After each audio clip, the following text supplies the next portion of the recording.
बिस्मिल्लाहिर्रहमानिर्रहीम। सबका दोस्तों का शुक्रिया, बड़ी ज़बरदस्त माशाल्लाह पार्टिसिपेशन की। तो चैम्बर की हिस्ट्री में कम इवेंट्स होते हैं जो हमारे फॉर्मर प्रेसिडेंट बैठे हैं, आमिर अजीज साहब फॉर्मर एसपीपी बैठे हैं और अनवर असलम साहब ये सेकंड करेंगे इस बात को। तो बेसिकली चैम्बर का मकसद ये होता है कि जी अपने बिजनेस कम्युनिटी को हम अपडेट करें कि कैसे बेहतर बिजनेस मैनेजमेंट कर सकते हैं, कैसे अपने बिजनेस की मैनेजमेंट को, कंट्रोल्स को बेहतर किया जा सकता है। सेशन स्टार्ट करने से पहले मैं रिक्वेस्ट करूंगा तिलावत के लिए।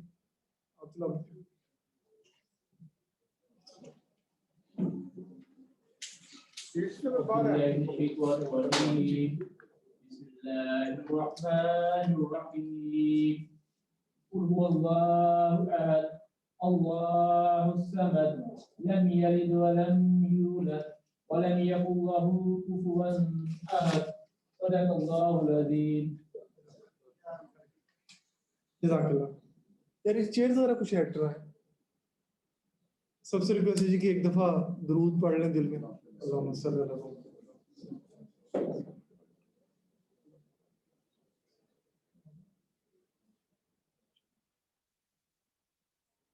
बाकी मैं सिजाद मुगल साहब का इंट्रोडक्शन करवा दूंगा। सिजाद साहब जी बड़े ही रिनाउंड मोटिवेशनल स्पीकर ट्रेनर हैं जो बड़ी लीडिंग पाकिस्तान की फर्म्स को कंसल्टेंसी और ट्रेनिंग देते रहते हैं और यूएस एड के साथ भी इंगेज रहे हैं बड़ी अरसा देर तक। तो सिजाद साहब की कॉन्टैक्ट डिटेल्स भी यहाँ पे मिल जाएंगी। तो बाकी आज के सेशन के बारे में सिजाद साहब बेहतर गाइड कर देंगे कि क्या सेशन है। Thank you very much. बिस्मिल्लाहिर्रहमानिर्रहीम। अस्सलाम वालेकुम। सबसे पहले तो मैं आप दोस्तों का शुक्रिया अदा कर दूं कि आप लोगों ने अगर GCCI की मैनेजमेंट ने जिस तरह से इस प्रोग्राम को ऑर्गेनाइज किया है और जिस तरह से आपकी पार्टिसिपेशन आई है, तो I am feeling the weight of that participation कि I should give you back something which is valuable for you. कोशिश करूँगा इख्तिसार के साथ अपना तारुफ करवा दूँ। आगाज़ मेरे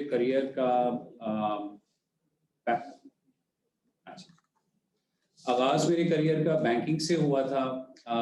I did my MBA Ahmedabad university से, वहाँ से गोल्ड मेडल मुझे मिला था और उसके बाद बैंकिंग का आगाज़ किया था एज ए करियर।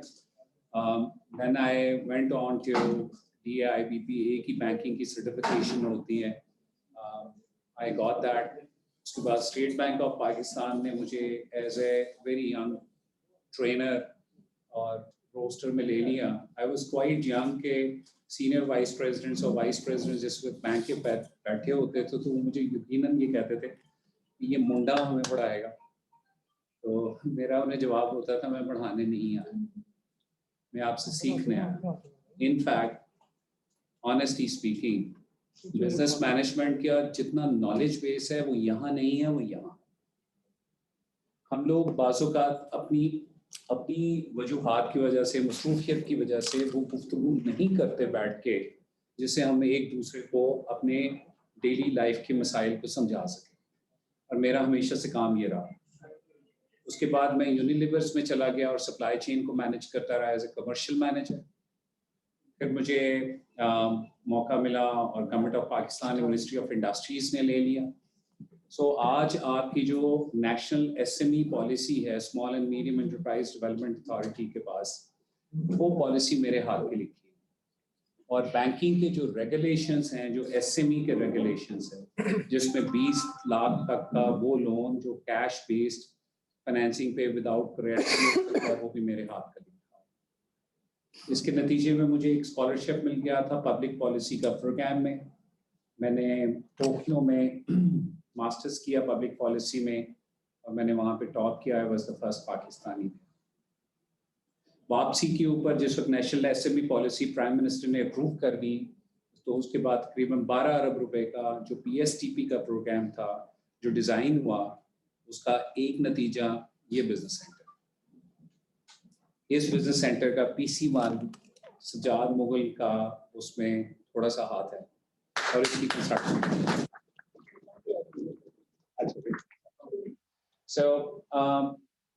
लिहाजा इस चेंबर के साथ और इस चेंबर के ग्रोथ के साथ और यहाँ की बिजनेस कम्युनिटी के साथ ये एसोसिएशन मेरी पुरानी है। आपके यहाँ पे मोल्ड एंड डाई सेंटर और सेंटर फॉर एक्सीलेंस भी था यहाँ पे, और यूईटी का एक ब्रांच को यहाँ पे लेके आने में भी मैंने थोड़ा सा कंट्रीब्यूशन किया था, बिकॉज आई थॉट कि एंटरप्रेन्योरियल स्पिरिट्स जो यहाँ पे इस शहर में नजर आती है वो मुश्किल से पाकिस्तान के दूसरे शहरों में नजर आती है। अगर मैं मैग्नेट ऑफ एसएमईज कहूँ तो मैग्नेट ऑफ एसएमईज मुझे इस शहर में नजर आता है, जहाँ पे प्रोडक्शन नजर आती है, जहाँ पे मुझे रिटेल नजर आती है, जहाँ पे सप्लाई चेन नजर आती है। So a lot of respect to all of you. लिहाजा मैं आपको बिल्कुल पढ़ाने नहीं आया, मैं आपसे गुफ्तगू करने आया हूँ। कुछ मसाइल को हाईलाइट करूंगा जो डे इन डे आउट हम फेस करते हैं एज ए बिजनेस। फिर जिस वक्त गवर्नमेंट ऑफ पाकिस्तान से फिर मुझे यूएसएड ने ले लिया। I was a senior adviser, 10 साल वहाँ पे काम किया। तो इस सिलसिले में एसएमईज का फार्म्स प्रोजेक्ट, मैंगो की एक्सपोर्ट, और जो हमारे सेंट्रलाइज्ड सर्विस सेंटर्स हैं उसकी इस्टेब्लिशमेंट, एनर्जी में बहुत सारा काम किया है इसके अलावा मैंने। तो देन 2016 एक अजीब साल था, क्योंकि अमेरिका के इलेक्शंस हुए, उसके नतीजे के अंदर जो एडमिनिस्ट्रेशन चेंज हुई तो पाकिस्तान उनकी फेवरेट लिस्ट में से निकल गया। तो यूएसएड की फंडिंग खत्म। तो बजाय इसके कि मैं वहीं पे बैठा रहता और इंतजार करता कोई नेक्स्ट फंडिंग का, आई ऑप्टेड आउट और मैंने बिजनेस शुरू किया। इस बिजनेस में आपने मेरे तारुफ में 3 बिजनेसेस देखे हैं इन लेस देन 3 इयर्स। मेरे एक बिजनेस का टर्नओवर तकरीबन $20 मिलियन था, और आई थॉट कि सारी जिंदगी जो काम किया है, risk management, business management, growth management, strategic development, private sector development, तो उसको करके दिखाए ना। लोग कहेंगे बाजी यार तो तुझे किताब कुछ नहीं है तो लोगों ने मुसीबत ना नहीं कर देंगे। तो then it was a proof of pudding कि बाकी ऐसा हो सकता है, नहीं हो सकता है। And Allah has been very very kind on me कि I got the right people who teamed up with me। तो मेरे आज 3 businesses हैं, बिल्कुल 3 different directions में काम कर रहे हैं, 3 different sectors में काम कर रहे हैं, but they are performing very very well। एक एनिमल जेनेटिक्स है, अगर आपको पता हो, कैटल्स ब्रीडिंग के लिए बहुत जरूरी है, हमारी 12% का जीडीपी उसमें। So I own the largest company in Pakistan। Chemical tradings में है, आपके यहाँ पे बहुत सारे दोस्त इसी शहर में हैं जो मेरे क्लाइंट भी हैं, लेकिन वो प्रोडक्शन के साथ B2B अरेंजमेंट है, उसका टर्नओवर तकरीबन $20 मिलियन का है। ये सब कुछ कैसे हुआ, किस तरह हुआ, और उसकी ग्रोथ के पैरामीटर्स क्या हैं, ये कुछ अपने एक्सपीरियंसेस आपके शेयर करूंगा। लेकिन मेरे अपने एक्सपीरियंस शेयर करने के बजाय मेरे लिए ज्यादा खूबसूरत बात ये होगी कि अब चूंकि हम सब बैठे हुए हैं तो हम अपने एक्सपीरियंसेस शेयर करें कि वो क्रिटिकल फेलियर पॉइंट्स क्या है। मेरा आप लोगों से सवाल ये है, अपने शहर में देखिए, आपके शहर में बहुत बड़े नाम आए और वो तीसरी जनरेशन पे वो कॉर्पोरेट ट्रांसफर नहीं हो सके। क्या चीज की कमी थी कि एक जनरेशन से दूसरी जनरेशन पे वो बिजनेस पास हुआ और तीसरी जनरेशन पे खत्म हुआ? ऐसा क्यों हुआ? इसका मतलब यह है कि इस शहर को फिर से वही वाली मेहनत करनी पड़ेगी उन लोगों को, दोबारा से वैसा एक बिजनेस खड़ा करने के लिए। फिर एक जनरेशन अपना सारा जिंदगी गुजार देगी, और उसके बाद हमें इस बात की कोई गारंटी नहीं है कि तीसरी जनरेशन 100 साल की उम्र की कंपनीज किधर है, क्यों नहीं? 75 साल की उम्र की कंपनीज किधर है और कितनी? 50 साल की उम्र की कंपनीज कितनी है?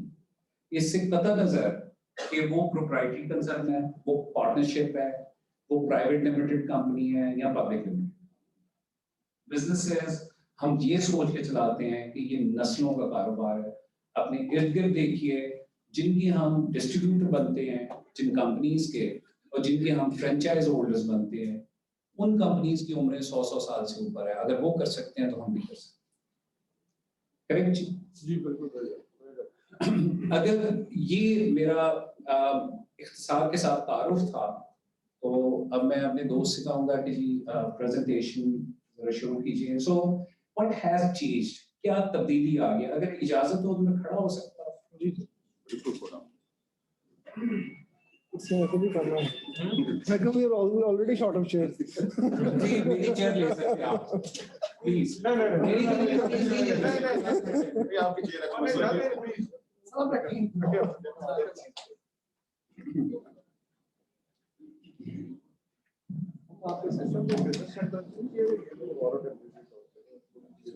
अच्छा जी, आज का जो हमारा टॉपिक है वो ये है कि managing your business effectively through digital financial control. Why digital and why financial control? किसी के जहन में ये डिजिटल को छोड़ दीजिए, फाइनेंशियल कंट्रोल पे फोकस क्यों है? कोई इसके ऊपर बात करना चाहेगा? कुछ भी कहिए। मेरा ख्याल लोगों के पास पूरी डेफिनेशन नहीं है। सर डेफिनेशन को छोड़ें, जो आपके जहन में आता वो बात करें। हम अपने जहन की बात करने आए हैं, हम किताब पढ़ाने थोड़ी है। वो बात करना जी जी जी बोलिए। Financials are basically the bloodstream of any business. आपका अल्लाह भला करे, नेल इन द परफेक्ट। हाँ जी बुलजा, बिल्कुल ऐसी बात।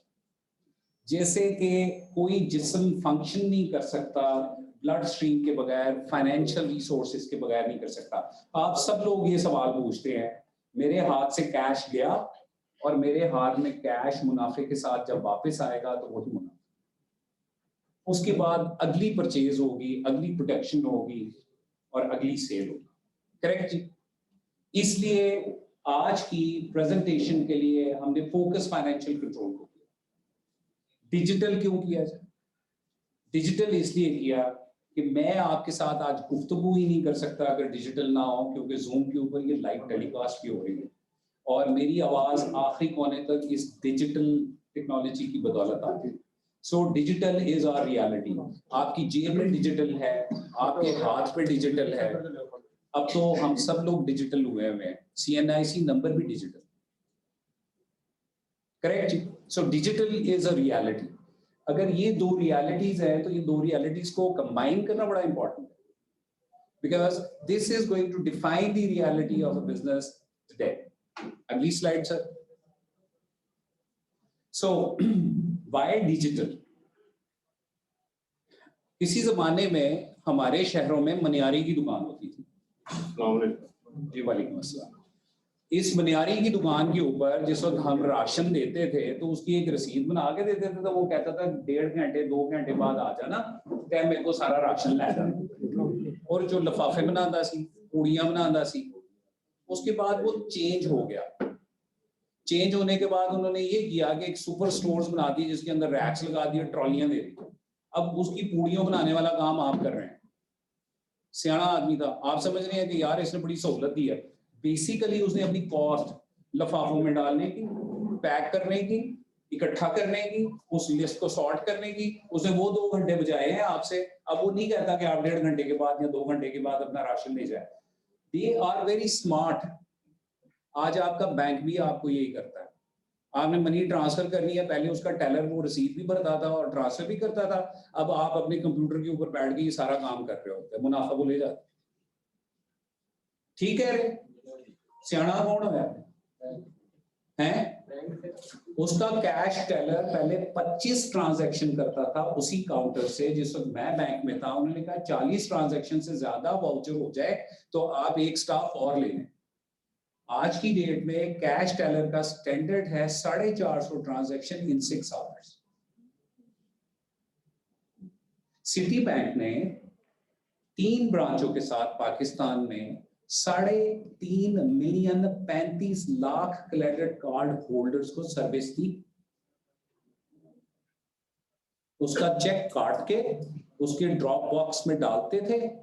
पाकिस्तान के किसी लोकल बैंक की किसी ब्रांच के या 3 ब्रांचें मिला के भी 35 लाख कस्टमर नहीं थे। ठीक होगी बात? अब आपकी गाड़ियों की बुकिंग आप नेट के ऊपर बैठ के करते हैं, यानी अब फॉर्म भी नहीं भरेंगे। उसी गड्डी खरीदनी है ना, आपे भरो फॉर्म। मकसद क्या है? मेरा बंदा फॉर्म भरेगा तो वो इतने की भर सकेगा जितने हैं। सो डिजिटाइजेशन ने क्या किया है It has given you a scale which was not possible, which was unthinkable. इसका मतलब ये हुआ कि डिजिटाइजेशन के बगैर ग्रोथ मुमकिन है? नहीं है। जरा ऊंचा बोले सर। नहीं है, नहीं है। मेरा काम खत्म हो गया, मैं चलता हूँ। आपने तो बात ही मान ली। अब मैं आपको बताता हूं कि इसकी अफादियत और इसका मेरे बिजनेस के साथ इंटरट्वाइन कैसे हो। सो हम में से टैक्स कौन कौन नहीं देता और कौन कौन देता है? ठीक है ना सर? ये दोनों हकीकत थे, इसलिए मैंने अपना हाथ पहले खड़ा किया। मैं आपको बताऊंगा टैक्स ना देना समझदारी है, टैक्स अवॉइडेंस एक स्मार्ट बिजनेस है, ये क्राइम नहीं है। इसके ऊपर शर्मिंदा होने की और छुपने की जरूरत नहीं है, इसलिए मैंने अपना हाथ पहले खड़ा किया। कौन टैक्स नहीं देता? मैंने इसलिए अपना हाथ खड़ा किया। कौन टैक्स देता है? मैं देता भी। 38B के नोटिस किस किस को आए?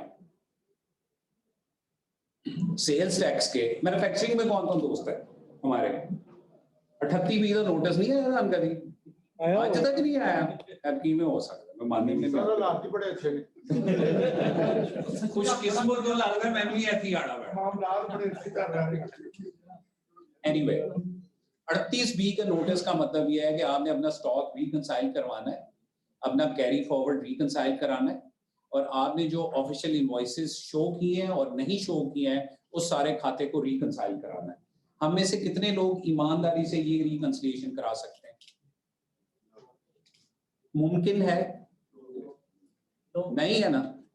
इसका क्या मतलब है? 38B के नोटिस का क्या मतलब हुआ? ठीक है ना? ठीक है ना जी? अब इसको बोलने की जरूरत तो नहीं। तो मेरे लिए इसका मतलब क्या है? मेरी कॉस्ट ऑफ बिजनेस बढ़ रही है। तो अगर मेरी कॉस्ट ऑफ बिजनेस बढ़ रही है तो उस कॉस्ट को मैनेज करने की जरूरत नहीं।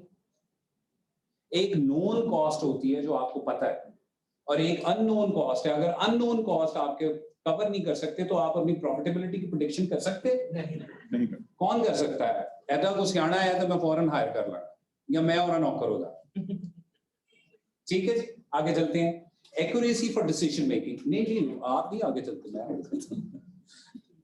Accuracy for decision making. So इसका मतलब ये हुआ स्केल पॉसिबल नहीं है, टैक्स प्लानिंग पॉसिबल नहीं है, और ये एक खास साइज के बाद अगर आप मिनिमम टैक्स रिजीम में नहीं है, आप टर्नओवर टैक्स रिजीम में नहीं है, तो फिर तो आप पूरे को पूरे फंसे हो। किस किस के पास सेल्स टैक्स का रजिस्ट्रेशन नंबर है? सो आप और मैं एक ही कश्ती के सवार हैं, अल्लाह हम पे रहम फरमाए। ठीक है ना जी? एनटीएल नंबर किन किन के पास? आप फिर भी बचे हो, लेकिन आप यहाँ मिनिमम टैक्स रिजीम में आएंगे या टर्नओवर टैक्स रिजीम में आएंगे, और आप और मैं तो फुल टैक्स रिजीम में आएंगे। ठीक है जी, ये बात तय है ना जी? इसका मतलब है कि उसके साथ भी कॉस्ट एसोसिएटेड है। लॉ ये कहता है कि 17% जो आपने लेना है, या एडिशनल अनरजिस्टर्ड की सेल का 3% जो देना है, आपने अपने कंज्यूमर से रिकवर करना है। करेक्ट? अगर आपकी सप्लाई चेन में इंपोर्ट शामिल है और लोकल परचेज शामिल है, तो यहाँ कॉस्ट आप एब्जॉर्ब करेंगे या पास ऑन करेंगे। यही हकीकत है। ऐसे ही है। आपको कौन ये बताएगा कि जनाब कितने पैसे जमा हो गए हुए ने? मैं दस देना ਤੁਹਾਡੇ ਕੋਲ ਕਿਸੇ ਦੇ ਕੋਲ ਜਿਹਦੇ ਕੋਲ ਕੱਚਾ ਖਾਤਾ ਪਿਆ ਹੈ, ਉਹ ਮੈਨੂੰ टैक्स रिकंसिलिएशन ਦਾ खातादार। अगर वो नहीं दिखा सकता तो इसका मतलब है digital is absolute necessity. There is no way around it. Agreed जी? इस बात पे हम सारे के सारे एग्री कर रहे हैं? मुनासिब बात है या गैर मुनासिब बात? ओवर सेल तो नहीं कर रहा। Next see growth, large revenues, risk control और डेटा सिक्योरिटी। ये चार मेजर इश्यूज हैं। लिहाजा मैंने अगर स्केल ग्रो करना, बस मेरे पास प्रोडक्ट है, और याद रखिए सरमाया कभी भी प्रॉब्लम नहीं होता अगर आपके पास बिकने वाली प्रोडक्ट है। आपके इसी शहर में 50 दोस्त ऐसे होंगे, आपके पास प्रोडक्ट मौजूद है, तो वो आपके साथ को इन्वेस्ट करने के लिए तैयार हो जाएंगे। The moment you tell them you can sell it and can recover cash. दोबारा से सुनिए, if you can sell it and can recover, e commerce पे जितनी सेल्स होती है उसमें कैश गारंटीड है या नहीं है? थ्रू डिस्ट्रीब्यूटर और रिटेलर जितनी सेल होती है उसमें कैश गारंटीड है? अल्लाह ताड़ा बना करे। तो डिजिटल मेरा दोस्त हुआ या ना हुआ? ए ब्याह तो हो गया। इसका मतलब हो गया e commerce is new reality. Next slide. So what I am saying is कि जिस वक्त मैं स्केल और ग्रोथ की बात करता हूं तो स्केल एंड ग्रोथ के साथ मुझे कुछ बेसिक इंफॉर्मेशन चाहिए। मुझे कॉस्टिंग चाहिए, मुझे स्टॉक्स की पोजीशन चाहिए ताकि मैं लाइव देख सकूं, मुझे इन्वेंटरी टर्नओवर चाहिए, मुझे investments block in slow stockable unit चाहिए। बाजू कहते हैं, बाजू का ये होता है अगर स्टॉक पड़ा होता है उसकी वैल्यू बैलेंस शीट पे आ रही होती है, वो चीज ही मूव नहीं कर रही होती है। अगर वो चीज मूव नहीं कर रही है तो वो इन्वेस्टमेंट, उसको मेरे दादा ने कहते हैं डेड इन्वेस्टमेंट का की फायदा है, जरा तू इधर आना। तो वो भी कुछ 6-8 महीने के बाद धोती पहन के जाते थे गोदाम में, कहते चलो कटो एनन सारे। आपके पास 6 महीने होते हैं टू फाइंड आउट सिर्फ इतनी बात कि मेरा डेड स्टॉक की। कौन बताएगा आपको? क्या कच्चे खाते के ऊपर आपका जो इन्वेंटरी और आपका स्टॉक्स मेंटेन किया हुआ है, आप उससे ये बात निकाल सकते हैं? मुमकिन है। अगर आपकी 15 प्रोडक्ट्स है तो तब भी मुमकिन है, उसके साथ रॉ मटेरियल्स हैं तब मुमकिन है। कौन सी प्रोडक्शन है जो कम से कम 30 रॉ मटेरियल से चल सकती हो? मुमकिन है। आप स्लाइड में आप डाटा सिक्योरिटी आप मिस कर गए। मैं अच्छा वापस जाइए जी, जो बाद में रखा। डाटा सिक्योरिटी का इशू बड़ा सादा सॉल्यूशन है, इसलिए मैंने उसे टच नहीं किया, लेकिन इसका जवाब टच कर रहा हूं। सॉल्यूशन मेरे पास डाटा सिक्योरिटी, एक तो प्रोप्राइटरी इंफॉर्मेशन है, मेरी रेसिपीज है, मेरी सोर्सिंग है, मेरी कंपोजिशन है, मेरी प्रोडक्शन का स्टाइल है। मैं अगर सिंपल ट्रेड और रिटेल कर रहा हूं तो मैंने किससे खरीदा है, कितने में खरीदा है, मेरे डिस्काउंट्स क्या है, राइट? ये सारी प्रोप्राइटरी इंफॉर्मेशन है। अगर कोई ले जाए तो काफी है ना, ऐसे नहीं मुंडा तोड़ी था अगले का। क्यों जी? आश्रय मुझे उन्होंने तोड़े होना ना।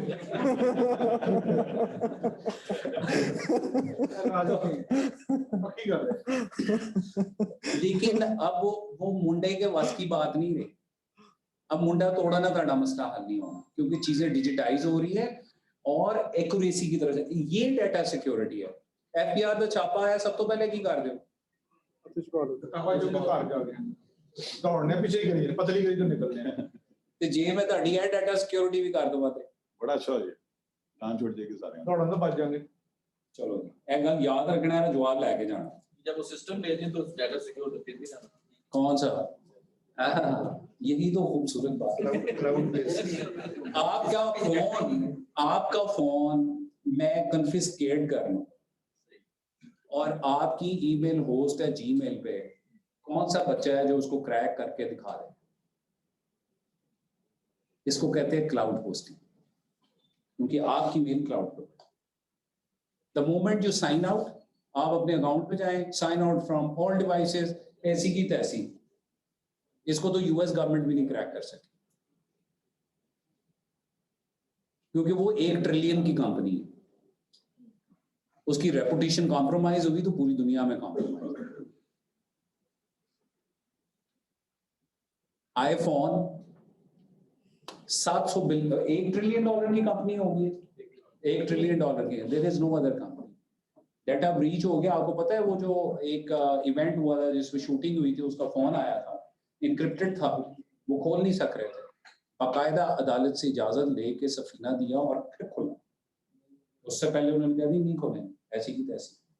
This is what the strength of cloud is. Data यहाँ पे आई, ले जा मेरा लैपटॉप,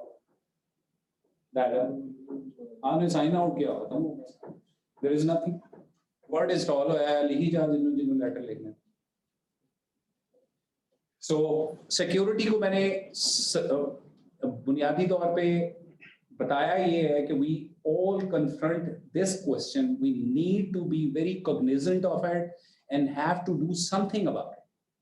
नेक्स्ट है जी ई कॉमर्स। मैंने प्लेटफॉर्म की बात की।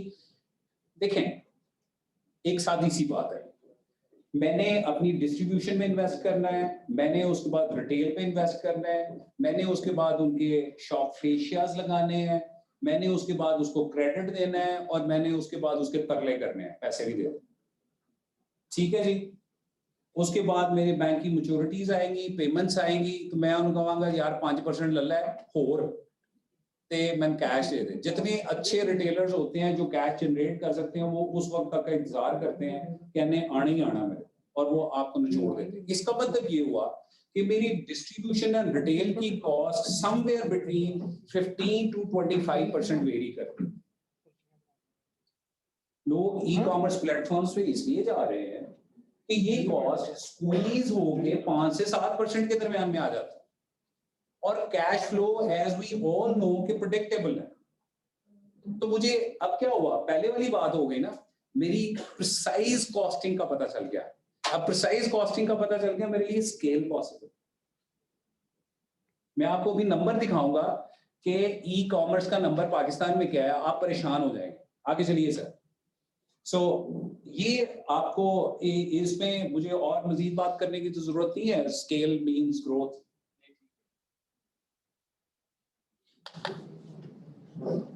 वरना तो मैं 4 घंटे में बोल सकता हूँ। ठीक है, नेक्स्ट ठीक हो गया जी, आगे जी। हमारा महबूब टॉपिक, राइट। सो मैंने पहले क्या लिखा है, इसे पढ़िए जरा। somebody should read it aloud। Sir कोई एक पढ़ ले। जी जी बेटा, माइक ऑन करके ऊंचा बोल दे ताकि सबको पता चले।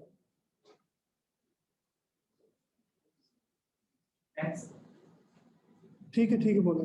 Tax avoidance is a smart business, whereas evasion is a crime. Correct. क्या कह रहा हूं मैं? टैक्स को अवॉइड करना स्मार्ट बिजनेस है, और इवेशन क्राइम है कि अगर आप देते नहीं है तो वो क्राइम है। उसको हैंडल कैसे सो करते हैं? उसकी तमाम टैक्स की छूट अगर मौजूद है टैक्स लॉ में, उन तमाम छूटों को एक आदमी इस्तेमाल करके कोई टैक्स जमा नहीं कराता और अवेल कर लेता है, तो इसको स्मार्ट बिजनेस कहते हैं, और ये करना चाहिए। ठीक हो गया जी। इसीलिए हम एमनेस्टीज को अवेल कर लेते हैं, उसको हम क्राइम नहीं समझते, because that is a law. ये डिस्टिंक्शन जब आपके दिमाग में आ जाएगी तो मुझे ये पता चला, tax saving by proper tax planning varying in SMEs जो वेरी करती है, वो 70% से लेके 40% तक की रेंज में है। उसको ये पता ही नहीं है, कि मैंने जो टोकन टैक्स दिया हुआ है उसके ऊपर भी विदहोल्डिंग टैक्स है, मैं उसके क्लेम कर सकता हूं। मैं अपने बिजली बिल के ऊपर क्लेम कर सकता हूं। मैंने जो परचेजेस की हुई है उसको इनपुट आउटपुट में ले सकता हूं। मैं अगर अपनी एफबीआर से इंपोर्ट कर रहा हूं अपने रॉ मटेरियल्स की, तो मैं उनसे ये इजाजत ले सकता हूं, एक टिक बॉक्स करवा सकता हूं कि जनाबे आली मुझे पहले जो प्रीपेड सेल्स टैक्स और इनकम टैक्स है उसमें एडजस्टमेंट की इजाजत दें before I draw more money. इसका मतलब क्या है, 17% आपने सेल्स टैक्स देना है, 4% 2% मिनिमम है जी इनकम टैक्स इंपोर्ट के ऊपर, और गो अप टू 6%, राइट। 5.5% तो इंडस्ट्री पे मौजूद है। 17 जमा चले 20% तो देना पड़ेगा हार्ड कैश। ये हार्ड कैश निकलेगा वर्किंग कैपिटल में से निकला, वर्किंग कैपिटल में से निकला। और अगर मैं उसकी इनपुट आउटपुट की एडजस्टमेंट ले सकता हूं और स्मार्ट कैलकुलेशन कर सकता हूं, तो 20% वर्किंग कैपिटल दोबारा रिटेन कर लिया। किसी से जाके या तो मांगेंगे या मुनाफे पे ले गए, या किसी से उधार उठाएंगे उसको भी मुनाफा देंगे, या बैंक से लोन लेंगे उसको भी पैसे हैं। अब आपको समझ में आया, ये सिर्फ टैक्स तक नहीं रहता, इट इज इंटरकनेक्टेड। अगली बात क्या है जी, मैं 38B पे पहली बात कर चुका हूं, कैरी फॉरवर्ड स्टॉक रिकंसिलिएशन। सबसे बड़ा मसला यही होता है, यहीं पे मारते हैं। एक नोटिस की कॉस्ट है 7 लाख रुपया, 6 लाख रुपया स्केल के ऊपर। कौन सा ऐसा बिजनेस है जो प्रॉफिटेबल है और जो अपने घर पे और गाड़ी चला रहा है उसका 1 करोड़ रुपए का टर्नओवर नहीं? मुझे जवाब देने की जरूरत नहीं है, मुमकिन ही नहीं है, वरना मार्जिन इतने हैं ही नहीं। नेट मार्जिन को कैलकुलेट करेंगे तो वो वेरी करते हैं 5 से 7% के दरमियान, 5 से 60% के दरमियान की आप अपने लाइफस्टाइल के साथ मल्टीप्लाई करके रिवर्स कैलकुलेशन कर लीजिए। 1 करोड़ रुपए से नीचे के टर्नओवर पे पॉसिबिलिटी नहीं। अगर ये नहीं है तो फिर आपको कैरी फॉरवर्ड और स्टॉक और जीएसटी की रिकंसिलिएशन देनी पड़ेगी, वरना कहीं ना कहीं मारे जाएंगे। जिस वक्त मारे जाएंगे तो लंबे शकंजे में, तो why not to plan. So इसीलिए मैंने आगे से लिखा है कि progressive taxation versus minimum tax registration. So ये टैक्स प्लानिंग एक प्रॉपर सब्जेक्ट है जिसके साथ बैठ के काम करने की जरूरत है, लेकिन उसके लिए आपके लिए क्रेडिबल डेटा तो हो, आपको वो कहां से आएगा? किताबें लेके दौड़ लानी है। आगे चलिए। सो educated decision making and growth planning का मतलब यह है कि मैं कैश टू कैश के साइकिल की बात कर रहा हूं और इन बिटवीन जितने प्रोसेसेस है उस सारे को मैं टैप करूंगा। लिहाजा इन बिटवीन प्रोसेस क्या है? मैंने कैश किया, रॉ मटेरियल खरीदा या सेल के लिए माल खरीदा, उसके बाद अपने रिटेल या डिस्ट्रीब्यूशन नेटवर्क में फीड किया या मैंने प्रोसेस किया, उसके बाद प्रोसेस करने के बाद फिनिश इन्वेंटरी में, फिनिश इन्वेंटरी से आगे सेल की तरफ, करेक्ट जी। उसके बाद मेरे पास कैश आएगा। इस दौरान के अंदर टैक्सेशन भी होगी, इस दौरान के अंदर फाइनेंशियल चार्जेस भी होंगे, इस दौरान के अंदर बैंकिंग चार्जेस भी होंगे। तो कैश टू कैश की बात करें, प्रॉब्लम क्या होता है? आप बैंक को जाकर कहते हैं जनाबे अली मुझे ना जरा 3-4 करोड़ रुपए चाहिए। उनका अच्छा जी, आपका टैक्स रिकॉर्ड तो बताता है कि आप तो 5 लाख की टर्नओवर वाले हैं। वो कहता वो तान ते पता ही है कि हो गया। कहता अच्छा चलो तो किसी और तरह दस दो। वो और तरह बताने का भी तरीका नहीं है। इस वक्त आपका काइबर प्लस 1.5 के ऊपर और जिन लोगों ने टर्फ लिया है उनको 3% के ऊपर फाइनेंसिंग हुई है 10 साल की। 3% की फाइनेंसिंग का मतलब ये है कि आपने अगर लैंड लेके उसके ऊपर फैक्ट्री बनाई है और 10 साल में आपने कोई ग्रोथ नहीं की तो आपकी फैक्ट्री की कीमत 3 गुना हो जानी है, आपका रिटर्न वैसे मिल जाना। करेक्ट? फाइनेंशियल प्लानिंग कहाँ है? आप कितने लोगों को टर्फ का पता? नहीं पता। पता है। कितने लोगों ने अवेल किया? हम लोगों ने आपने किया तो काफी किया। इसका मतलब है कि इनके पास तो एडवाइजर्स के लिए से बाकी लोगों के पास क्यों नहीं है? ये भी अब एक्सप्लेन करते हैं। जी खत्म हो गया जी, टाइम लग गया। टर्फ तो बेसिकली ऐसी स्कीम थी गवर्नमेंट ने मुफ्त पैसा बांटा। आप डॉलर टर्म्स में बोरो कर रहे हैं, रुपी टर्म्स में पे बैक कर रहे हैं। 3% है तो इन्फ्लेशन आपकी 10% है, -7% पे समझे आपको मिल रहा है। करेक्ट। मिनिमम इन्फ्लेशन और पाकिस्तान के अंदर 8% है हिस्टोरिकली। 3% के ऊपर फाइनेंसिंग का मतलब है कि आपने उसी कख भी खरीद के रख लेता है ना, मिट्टी भी खरीद के रख लेती है तो वो भी महंगी होती है। आगे आए सर। सो ग्रोथ प्लानिंग नजर नहीं आती, एजुकेटेड डिसीजन मेकिंग नजर नहीं आती। इसका मतलब ये है कि मैं जाके फाइनेंशियल इंस्टीट्यूशन से निगोशिएशंस में वीक हूँ, मैं उनकी प्राइसिंग को निगोशिएट नहीं कर सकता, मैं अपनी सिक्योरिटी के टर्म्स को निगोशिएट नहीं कर सकता। तो ग्रोथ ने किसी ना किसी चीज से तो फाइनेंस होना है। एक तरफ पैसे होंगे और दूसरी तरफ इंसान होंगे। मैं ग्रोथ प्लान करूंगा, उसके लिए मुझे सरमाया चाहिए और उसको लेके चलाने वाले लोग चाहिए, स्किल्ड लोग चाहिए, कोई मैनेजर चाहिए, कोई सेल्समैन चाहिए, कोई रिटेलर चाहिए, कोई बैक सेलिंग का लड़का चाहिए। करेक्ट? इन दोनों कामों को कंबाइन करें तो एजुकेटेड डिसीजन मेकिंग होनी है, वरना हवा दा तीर तुक्का वज गया तो वज गया, नहीं वजया तो ना वजया। जिवें बुले दी हवा दे विच हत्थ मारिया किसी दी पतंग नूं, कदी लग गया तो कदी अपने ही गया। आगे जी, risk mitigation against misappropriation, spillage and mismanagement. कैसे डिफाइन करेंगे कि आपका सेल्स का बंदा ठीक काम कर रहा है? कैसे डिफाइन करेंगे कि आपका गोदाम का ठीक काम कर रहा है? कैसे डिफाइन करेंगे कि आपकी इन्वेंटरी टर्नओवर के रेशियोज ठीक है? कैसे डिफाइन करेंगे कि आपका सेल्स टर्नओवर रेशियो ठीक है? कैसे डिफाइन करेंगे कि कैश टू कैश साइकिल ठीक है? डाटा है कि नहीं? तो अगर डाटा नहीं है तो फिर क्या है? प्रोग्रेस ये नहीं होगा। नहीं, प्रोग्रेस नहीं है ना जी, ये तो रिग्रेस हो गया। प्रोग्रेस तो आगे जाने की बात है, ये तो पीछे आ गए। अब हमारे पास एक झटका तरीका होता है, 3 महीने के बाद सारे स्टॉक को गिनवाओ, उसके ऊपर एक बैलेंस शीट बनाओ तो देखिए कि बढ़िया कि घटिया। ये भी तरीका है। 99% ऐसे ही कर रहे होते हैं, ऐसे ही कर रहे होते हैं ना जी। नहीं, साल बाद ही कर दे। अच्छा, साल बाद? ओ माशाल्लाह। ते जे गोदाम का साइज माशाल्लाह इन्हां दे साइज दा हो गया तो फिर कितने साल बाद होएगा? फिर तो बोतरे ही आके कराएगा। अच्छा जी, सो रिस्क मिटिगेशन का मतलब ये है कि मुझे ये देखना है कि यार मेरे जो एसेट्स एम्प्लॉय हुए हैं, वो चाहे मैन है, वो चाहे मशीनरी है, वो चाहे स्टॉक्स हैं, ठीक है, उसकी एफिशिएंसी कैसे और किस तरह से काम करती है, वो नीड टू नो दैट। मैं उसको डिफाइन कर सकूं, मैं सेल्स को डिफाइन कर सकूं कि यार 90 डेज का क्रेडिट था, तो एवरेज नंबर ऑफ डेज अगर 110 दिन आए हैं और मेरा ये फलाना वाला सेल्स एजेंट है, उसके नाम की जितनी सेल और उसकी क्लाइंट है वो पता सामने आ जाएगी, तो मैं 3 महीने के बाद उसके सामने नंबर्स रखूंगा, तो मुझे निकालने की जरूरत नहीं पड़ेगी और इस्तीफा आप ही आ जाएगा। ठीक है रोना जी, इसका मतलब क्या हुआ, मेरे पैसे बचे, मेरा कंट्रोल बचा। एस तो पहले आपका पहला होता है कि पहले पेमेंट डिले होती है और उसके बाद आपके पैसे डूबते। डिले के टाइम पे आपको पता नहीं चला, बाद में पता चला कि दुकान बेच के हो गया, फिर वो हो गया कि ऐसे पीछे पीछे करेक्ट। फिर आप ही के सेल्स के बंदे ने 3 कंपनियां फोन ही बनाई हुई हैं, उन्हें आप ही बेची जाता है, डिस्काउंट दे जाता है कि है वैल्यू डिस्काउंट से, और तो बाद अगे छोटे रिटेल होते हैं, पैरेलल बिजनेस चला रहा होता है, आपको पता ही नहीं चलता। मैं आपको 6 बिजनेसेस बताता हूँ ऐसे जिनमें ऐसा हुआ, और उन दोस्तों के पास जाके मैंने कहा यार आप सोए हुए थे, हेलो, आप अपनी लाइफ में देखें तो आपने ये सब कुछ कहीं ना कहीं किसी ना किसी फेज में भुगता होगा।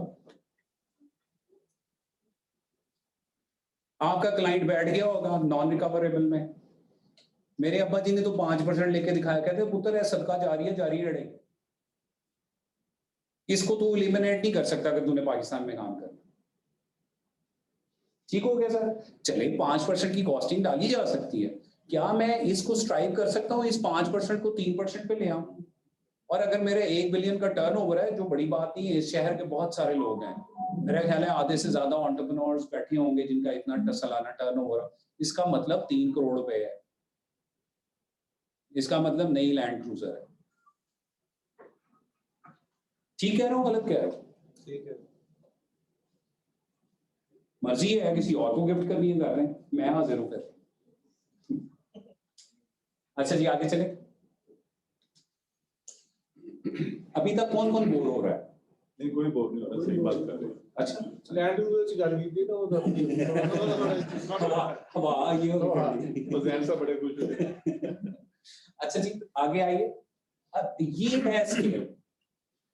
मैंने पिछले साल प्रेसिडेंट साहब के साथ टेलकोस का एक प्रेसिडेंट हाउस में इवेंट हुआ था, so financial market development and growth, telcos के थ्रू यानी ई पैसा जैज वगैरह के साथ 218 अरब रुपए का कारोबार हुआ है हर साल।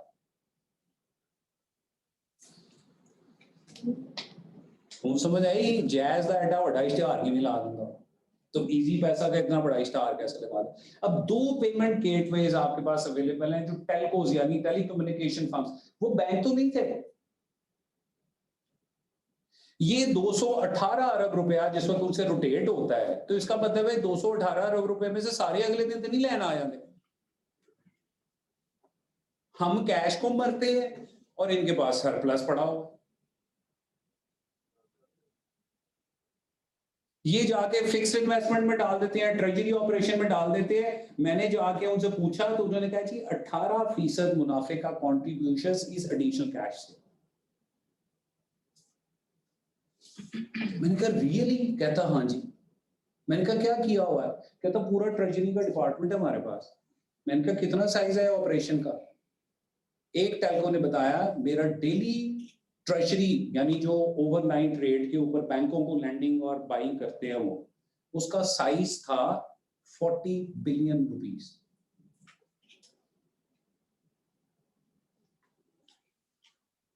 कहता बस वो बच्चे 6 बिठाए हुए हैं, उनको हम 10% कमीशन दे देते हैं, वो ट्रेजरी का ऑपरेशन करते हैं, तो हमारे टोटल प्रॉफिट का 18% ROI सिर्फ इससे है। मैंने कहा तुम्हारा रिटर्न कितना है? कहता ओवर 100।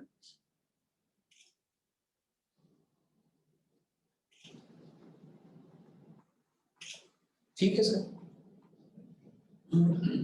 वो मेरे एक दोस्त हैं, वो छोटे हैं मुझसे, उन्होंने कहा है कि जैसा बनना चाहते हो वैसे लोगों के साथ बैठो।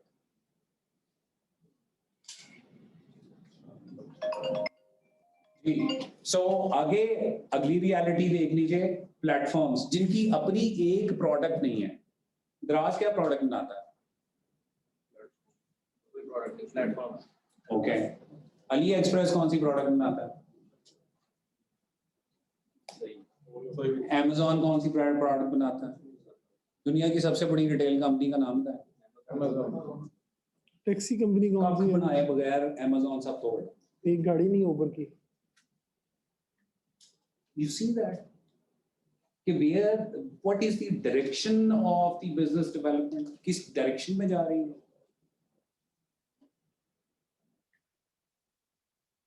ਅਸੀਂ आज ਦੀ कड़क ही हुए जा रहे हैं।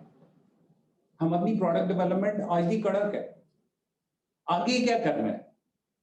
आगे क्या करना है? अब ये बात शुरू होती है। System for decision support system जिसको कहते हैं हम, डिजिटल डिसीजन सपोर्ट सिस्टम, इसको DDS अगर आप गूगल करेंगे तो इतनी इंफॉर्मेशन आपको मिल जाएगी कि शायद आप खुद PhD हो जाए 3-4 दिन पढ़ ले। मैंने उसमें से सिंपलीफाई करने की कोशिश की कि लेट्स सिंपलीफाई। कॉम्प्लिकेट चीज तो बहुत आसान बात कर। आसान बात यह है कि मैनेजमेंट को इंफॉर्मेशन चाहिए होती है, इसको मैनेजमेंट इंफॉर्मेशन सिस्टम कहते हैं। लिहाजा परेशान नहीं होगा। MIS की है। MIS ये है कि यार मेरे आज के ओवरड्यू कितने क्लाइंट्स हैं उसकी शीट आपके सामने हो, मेरे स्टॉक स्लो मूविंग कितने हैं वो एक पेज के ऊपर आपके सामने हो, मेरी पेमेंट्स ड्यू किनकी हुई हैं वो आपके सामने हो। ठीक है जी, अगर कोई लॉस मेकिंग आपकी प्रोडक्ट है तो वो शीट आपके सामने हो। अगर ये 4 चीजें आपके सामने हो तो आपकी MIS मुकम्मल हो। राइट? कोई आपके लिए कर दे या खुद करवा ले। अगली बात है decision support system. Decision support system का मतलब यह है कि मुझे सेल्स वाले को बिठाना पड़ेगा, फाइनेंस वाले को बिठाना पड़ेगा, मुझे प्रोडक्शन वाले को बिठाना पड़ेगा। ठीक है जी, और मुझे उसके बाद शायद किसी स्टेज के ऊपर लॉयर को भी साथ बिठाना पड़े जैसे रिकवरी के इश्यूज आ। करेक्ट? तो ये डिसीजन सपोर्ट सिस्टम होता है कि ये इंफॉर्मेशन तो आ गई, इसके ऊपर एक्शन कौन लेगा, रिस्पॉन्सिबिलिटी कौन देगा। वो आप जिस वक्त चलाते हैं तो वो ग्रुप डिसीजन सपोर्ट सिस्टम में चला जाता है जिसमें एक से ज्यादा लोग इसमें हो जाते हैं। एग्जीक्यूटिव सपोर्ट सिस्टम ये है कि मालिक को कौन कौन बताए। सारे आके हवाई बातें ना करें। आपको एक बंदा एक तरफ मुंशी साहब एक पासे कह रहे होते हैं, गोदाम वाला एक पासे की गल कर रहा होता है, सेल्स वाला एक और बात कर रहा होता है, दूसरी बैठे होंगे यार मैं की करा। ये गल सही है, सच्ची गल की थी। ठीक बात है ना जी। मेरे पास अगर मेरी MIS जो नंबर्स के ऊपर बेस्ड है, एक्यूरेट डेटा मुझे बता रही है, मेरे अकाउंट से एक्सट्रैक्ट करके दे रही है, तो अब मैं डिसीजन कर सकता हूँ उसकी बेसिस के ऊपर मशावरत के बाद। नबी सल्लल्लाहु अलैहि वसल्लम की हदीस मुबारक है कि 2 लोग कभी नाकाम नहीं होते। एक वो जो मशावरत करते हैं, कुरान की आयत में नबी सल्लल्लाहु अलैहि वसल्लम को भी कहा, और दूसरी जो इस्तिखारा करते। गोरे ने कह दिया ग्रुप डिसीजन सपोर्ट सिस्टम, क्या कह रहा है मशावरत। हमें बात नहीं समझ में आ रही, लिखी बड़ी बात मुफ्त जो मिल गई पहले समझा देती। और एग्जीक्यूटिव सपोर्ट डिसीजन, इस बात सारे के ऊपर आप डिसीजन जिस वक्त लेते हैं that is executive support decision system. आगे चले सर। बुनियादी तौर पे जो आपको अपनी ऑर्गेनाइजेशन में करने की जरूरत है वो है जी, आपने फाइनेंशियल डाटा रिकॉर्डिंग डिजिटल की, उसके बाद नॉन फाइनेंशियल डाटा की डिजिटल रिकॉर्डिंग की। मसलन अटेंडेंस, मसलन आपके क्लाइंट्स की शिकायतें, मसलन क्वालिटी की शिकायतें, मसलन कितनी चीजें वापस आई हैं, नंबर ऑफ ट्रांजैक्शंस। एक तो वो फाइनेंशियल इंपैक्ट भी होगा, नॉन फाइनेंशियल इंपैक्ट भी है, रेपुटेशनल इंपैक्ट भी है उसका। कुछ लोग कहते हैं कि जी 2% 3% इफेक्टिव मैन्युफैक्चरिंग हो जाए तो दैट इज फाइन। मेरा सवाल ये होता है वो 2-3% की जरा कॉस्टिंग तो करें, वो वापस आएगी, गोदाम में रिसाइकल होगी, साथ वो 2% ने आपकी अच्छी प्रोडक्ट को लोगों ने इतना नहीं लोगों को बताना जितना खराब प्रोडक्ट को दसना। Bad news sells fast. ठीक हो गया बात। और उसके बाद competitive commission, consumer rights commission,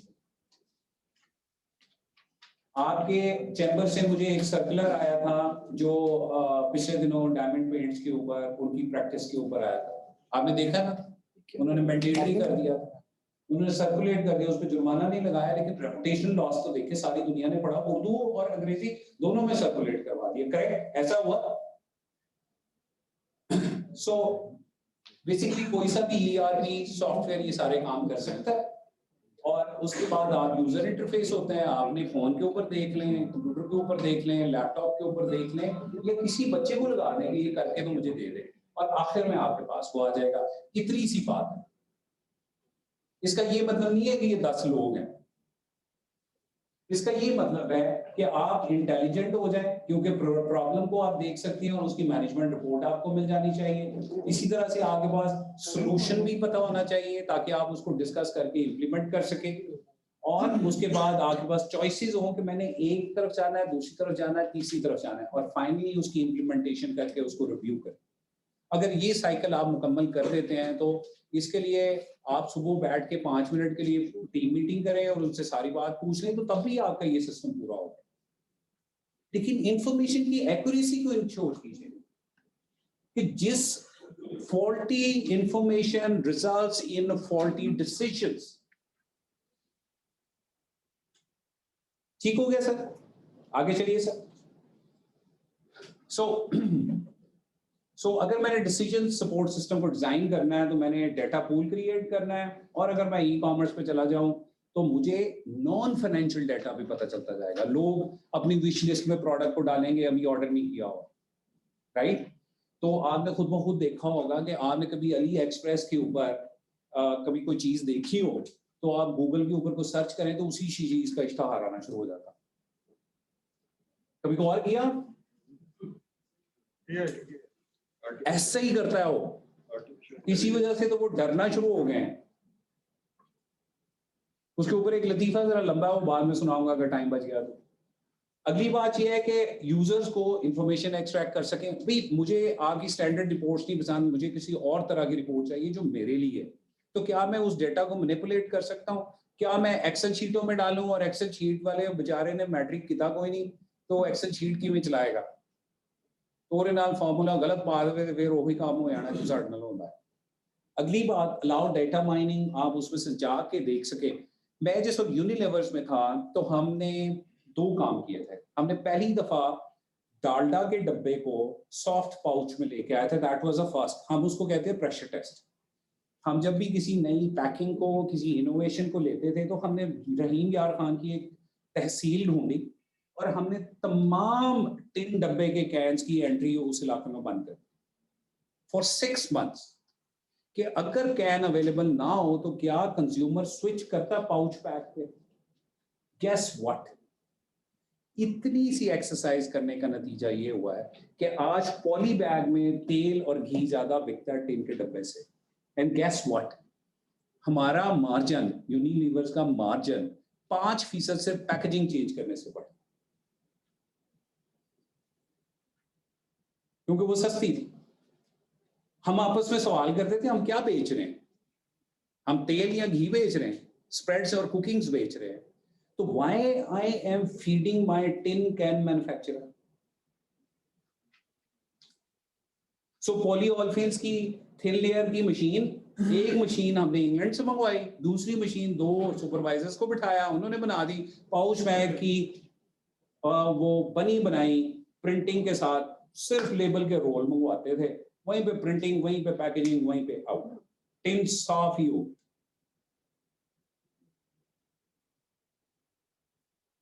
किधर है ये बात जो आपको बताएगी कि what works what does not work?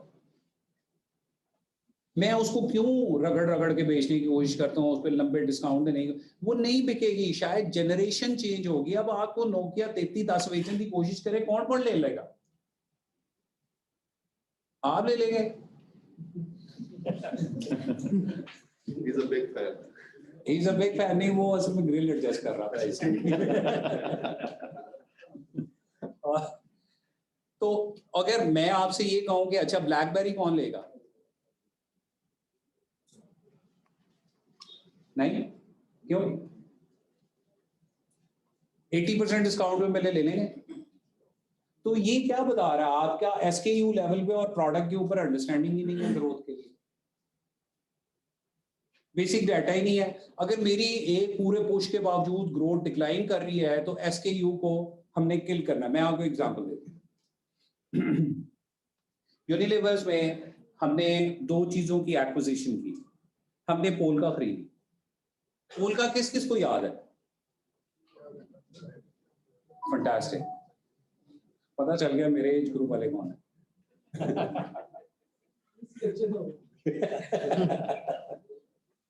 अच्छा जी, पोलका की सबसे ज्यादा बिकने वाली कौन सी 2 आइटम्स थी, आपको अगर जहन रिकॉल कर रहा हूं? जी, चौक यस, एक और थी, नहीं, समझिए no, Guys lolly. It was a lolly. Popcorn.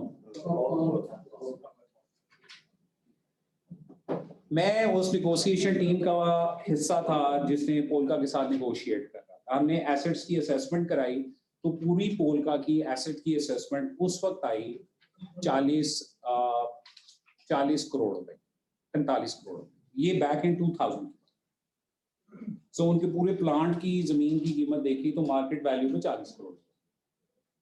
उनसे बात करनी शुरू की, बात करनी शुरू की, बात करनी शुरू की। 125 करोड़ रुपए में तय हुई थी, सिर्फ उस पोलका के फूल की कीमत नहीं, बिकॉज यूनिलीवर्स उल्टा भी खड़ा हो जाता तो पोलका को बीट नहीं कर सक रहा, गली गली मोहल्ले मोहल्ले से, और ब्रांड था घर। आप जरा चेक कर लीजिए, 2000 की उस वक्त भी, सन 2000 में गर्मियों में ईद आई थी। हमने लाहौर के अंदर जहां पोलका का फ्रीजर पड़ा था वहां पे वॉल्स का फ्रीजर साथ जाके रख दिया free. Total cost of this merchandising 4.5 crore रुपए बनी। पोलका उससे पहले बेचने पे तैयार नहीं था। लाहौर की उस एक एक्टिविटी के नतीजे में Polka was ready just after Eid to sell. 125 अरब रुपए की खरीदी। सबसे पहला काम क्या किया, बाय दिसंबर 2000 पॉपकॉर्न खत्म होगी पोलका की, और चौकबार खत्म होगी, और वो फूल खत्म कर दिया। 125 अरब रुपए को उठा के टॉयलेट में ड्रेन कर दिया। पूछे क्यों? सर 125 करोड़ जी, 125 करोड़, 1 अरब और 25 करोड़ को हमने दिसंबर में 6 महीने में ड्रेन कर दिया, सारा का सारा प्लांट। पूछे वजह क्या है?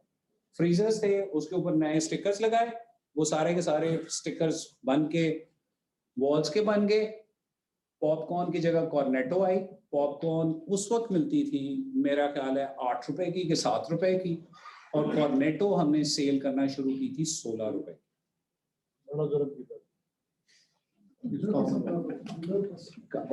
आगे आगे आगे कहानी सुनिए, आई एग्री विद आगे आगे आगे आगे कहानी सुनिए। ये कारोबार की बात है, ब्रांड की बात है, ब्रांड की स्ट्रेंथ की बात है।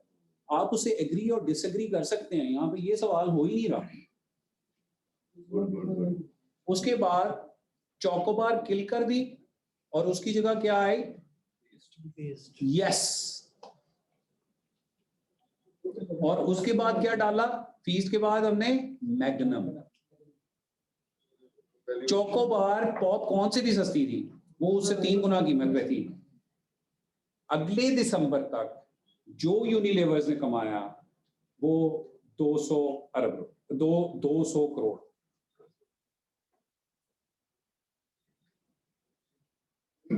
ठीक है सर, कहानियां इसलिए सुना रहा हूँ, रियल लाइफ की सुना रहा हूँ, अपने एक्सपीरियंस की सुना रहा हूँ कि ये सब मुमकिन है। यू कैन डू इट, छोटे स्केल से लेके बड़े स्केल। मार्केटों में ऐसे होता है।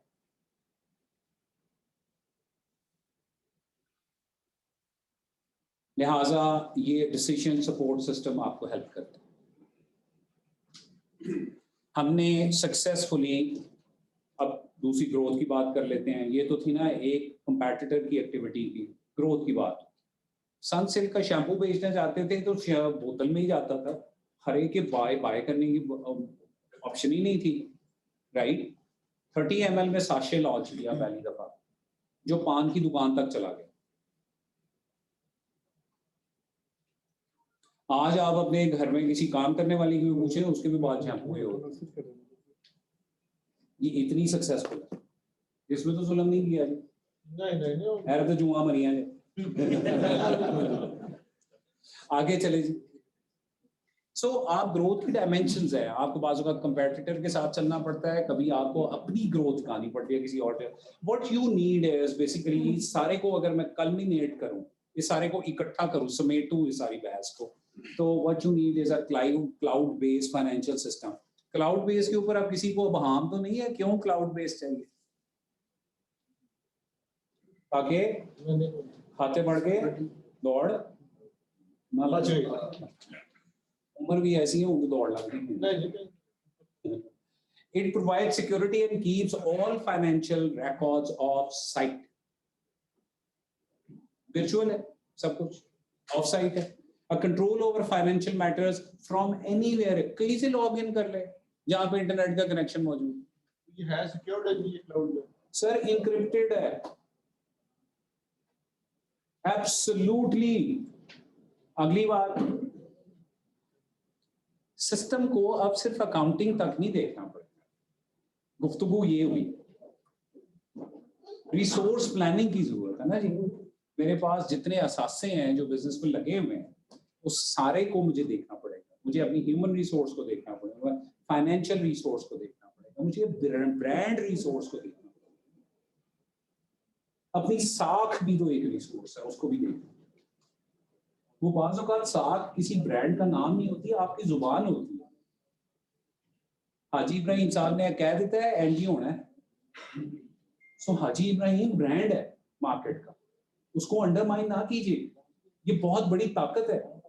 आपका बहुत सारा सरमाया सिर्फ हाजी साहब की अपनी रेपुटेशन की वजह से आपको मिल जाता है। ठीक कह रहा हूँ या गलत कह रहा हूँ? मैं सारे लोगों को मिसाल दिया करता हूँ, मैं ये कहता हूं कि सिर्फ एक चीज बताएं अगर एक बिजनेस को चलाने के लिए चाहिए तो वो क्या है? एक चीज, रेपुटेशन, बंदा और उसकी रेपुटेशन, दैट्स इट। मेरे अब्बा जी सड़क के ऊपर टेबल रख लें तो वो कहीं पे भी प्रोडक्शन कर सकते हैं 1 रुपए के सरमाए के बगैर, ये इतनी बड़ी ताकत, और ये आप सब लोग जान। आपने कभी उसको गेज किया है कि इसकी वैल्यू क्या है? इसकी वैल्यू का एक तरीका ये है कि आप अपने ना जो वेंडर्स हैं उनसे पूछें कि यार कितने का माल छूटेगा, सारे को लेना शुरू करो, उसका टोटल करके देखें तो आपको ये पता चलेगा यार मेरी नेटवर्थ से ज्यादा के तो 10 गुना लोग तो मुझे देने के लिए तैयार बैठे। ये है रेपुटेशन, आपने अंडरमाइन किया हो। कभी कैलकुलेशन का हिस्सा ही नहीं बनाया, आपको किसी बैंक के पास, फाइनेंशियल इंस्टीट्यूशन के पास नहीं है, किधर है वो record? How would you measure that? लिहाजा अकाउंटिंग रिकॉर्ड से आगे जाना पड़ेगा। अकाउंटिंग रिकॉर्ड का दूसरा प्रॉब्लम ये है वो एट कॉस्ट चीजों को चार्ज करता है, अपॉर्चुनिटी पे चार्ज नहीं करता। पिछले 6 महीनों में प्राइसेस के साथ क्या हुआ है? जिसके पास जो रॉ मटेरियल था वो उसकी प्राइस में एवरेज एप्रिसिएशन 15 से 20% की है। अकाउंटिंग रिकॉर्ड तो आपको जिस प्राइस पे परचेज किया हुआ है मजबूरी है, क्योंकि अकाउंटिंग कहती है यही, उसी पे रखना पड़ेगा। करेक्ट? सो आपको आगे चलें जी। सो अकाउंटिंग डेटा से आगे जाना, और इसका मतलब क्या है? सो इसका मतलब है इम्प्रूव डिसीजन मेकिंग है, इसका मतलब है integration with the members of the value chain, यानी आपकी पूरी टीम उस रिकॉर्ड को इकट्ठे एक ही चीज को देख रहे हैं और समझ रहे हैं। इसका मतलब यू है कि रिटर्न ऑन इन्वेस्टमेंट मेरा बेहतर हो गया है। इसका मतलब ये है कि क्लाउड स्टोरेज यानी मुझे टेंशन कोई नहीं है। इसका मतलब स्केलेबिलिटी है, मैं अपना स्केल बड़ा कर सकता हूं और मैं आगे लेके चल सकता हूं। इसका मतलब है I am more efficient, I can do more transaction in a shortest possible time and a minimal available financial resources. इसके ऊपर किसी का डिसएग्रीमेंट है? हैं जी? सारी बातें किताबी थी या रियलिटी पे बेस्ड है? कोई किताबी बात की है? मैंने कोई किताब पढ़ाने की कोशिश की आपको? आगे चले जी। सो कुछ मेरी इन्वॉल्वमेंट है वो ऊपर ही अकाउंटेंट का लगा हुआ है, that's a recommended solution, local बना हुआ है, क्लाउड बेस्ड है। सो ईआरपी पे प्रॉब्लम क्या है? हम जिस वक्त ईआरपी की बात करते हैं ना, हमें सैप आके, हमें ऑरेकल आके और बाकी सारे आके हमें मार्केटिंग करते हैं, वो शुरू करते हैं 30 लाख रुपए से जी शुरू होगा। 10 बंदे आपके अगले 6 महीने सिर्फ डाटा डालते रहेंगे, उसके बाद अगली 12 से 18 महीने तक वो उस डाटा को ट्रेन होते रहेंगे। फिर आपने हर लाइसेंस के ऊपर $450 देना है पर मंथ का। तो बंदा जिस वक्त बाहर निकलता है वो कहता है कि यार मैं किड़ी दुनिया च आ गया है, यहाँ तो मैं मरीज पे बैठा हूँ, क्या हो गया मेरे साथ। ये भूल जाते हैं। मैं आपसे फिर गुजारिश करने लगा हूँ, और जरा इस बात को ध्यान से गौर से सुनिए, किसी अमेरिकन बेस्ड ERP को आपने नहीं खरीदना अगर आपका सालाना टर्नओवर $25 मिलियन से कम है। कैलकुलेटर में कितने बनते हैं रुपए यार? ये पाक रुपीस का ₹4 से 5 जी 4 से 5 अरब रुपए, 3 अरब 75 करोड़ रुपए ट्रॉफी आपकी होना। सो सर 3 अरब 75 करोड़ से नीचे का सरमाया अगर आपका इन्वॉल्व है और रेवेन्यू इन्वॉल्व है, तो आपको उस ERP की जरूरत ही नहीं। आपने अपना बिजनेस चलाना है, आपने ERP नहीं चलाना, याद रखें। आपको वो ERP और उसका सोल्यूशन चाहिए जो 2 या 3 लोगों से चल सके। जितने बंदे आपके, एक मुंशी होता है, एक गोदाम का मुंडा होता है, एक नाल राइडर भी होता है ना, कैश भी इकट्ठा करता है, नाल आके रिकॉर्डिंग भी करता है, ऐसे तो नहीं होता है। तो कोई ERP ऐसे चल सकता है तो उसको ढूंढ लें। सो लाइसेंसिंग और रिटेंशन फी जो है उसकी कम होनी चाहिए। भी मेरे को मुनासिब जी पैसे लो, और अगर आपकी एफिशिएंसी आ जाए कि आप 4 अकाउंटेंट की बजाय 3 अकाउंटेंट से काम करें तो अपना खर्चा तो आप काट देता है ERP, करेक्ट। सो कस्टमाइजेशन हो सकती है या नहीं हो सकती है उसमें? आप जरा जो हाई एंड ERP है उनसे जरा कस्टमाइजेशन की बात तो सुने, करें। वो आपकी रिपोर्ट कस्टमाइज नहीं करने के देंगे, बाकी बातें तो लगा सी 18 बंदे डाटा पॉपुलेट करेंगे और तो बात है समझ नहीं है यार जो कटा की।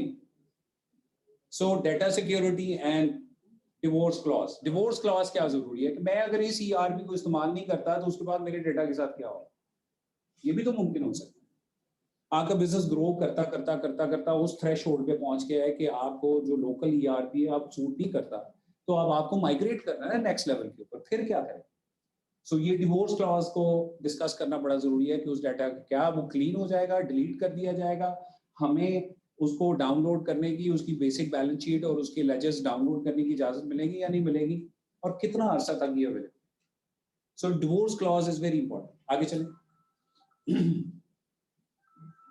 ये 8 चीजें हर सूरत उसमें होनी चाहिए। ये कंपोनेंट्स नहीं है तो आप ERP मत खरीदिए। आपको इस प्रेजेंटेशन की PDF फाइल मैं बना के भेज दूंगा, आपके WhatsApp ग्रुप में चली जाएगी। बात समझ लीजिए, इस परेशानी में ना रहें। मैं यहाँ पे जाने से पहले इनको ईमेल करके जाऊँ। अच्छा, मैं इसमें थोड़ा सा और बता दूं कि हमने ये एक पेपर शेयर किया है। ये बेसिकली YouTube चैनल है हमारा चैम्बर का, तो ये जो हम सेशन है ये भी YouTube पे हमारे चैनल पे भी अवेलेबल होगा। तो सारा वो आपकी बात सही है, लेकिन जो ये बर्बाद है प्रेजेंटेशन भी हम कर देंगे, शेयर कर देंगे, प्रेजेंटेशन भी कर देंगे, और ये जो बातें हो रही हैं ये भी सारी हमारी YouTube पे अवेलेबल है।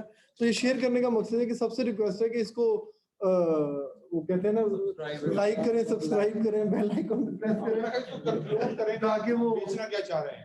ताकि वो इसे चाह रहा हूं। जितनी भी चैम्बर की हमारी मीटिंग्स होती है ना वो सारी इस पे आपको YouTube पेज पे मिल जाएंगी। इसको जरा शेयर भी कर लें। आगे चले जी, आगे चलें, अब कंक्लूड ही कर दें। कंक्लूड करें जी इसको। ऊपर ही काउंटर लिखा हुआ है, वही बेचना चाह रहा हूँ। कौन बेचेगा और कैसे बेचेगा, ये पूरी टीम यहाँ पे बैठी हुई है। आपके पास एक लड़का नवीद किधर है, बुलाएं उसे, बुलाएं उसे। नवीद होगा चलो बस बात भी कर लें सेल्स वाला ना। हाँ, मैं आपको तारुफ करवा देता हूँ।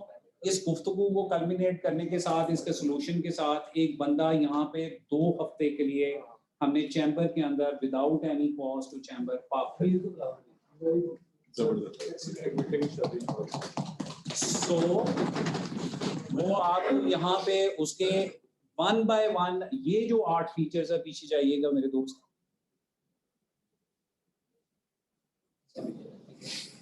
इधर आओ यार। ये सारे फीचर उसे बारी बारी देखें, ग्रुप में देखें, अकेले बैठ के देखें, समझें, डेमोज लें। डेमो ने मतलब चला के दिखाए आपको किसी एक डमी कंपनी के साथ, ये है जी नवीद, ये आपके शहरी का वासी है, इसको हमने इस पर ट्रेन कर दिया और ये यहीं पे 2 हफ्ते बैठा रहेगा। अपना तारुफ करवाया।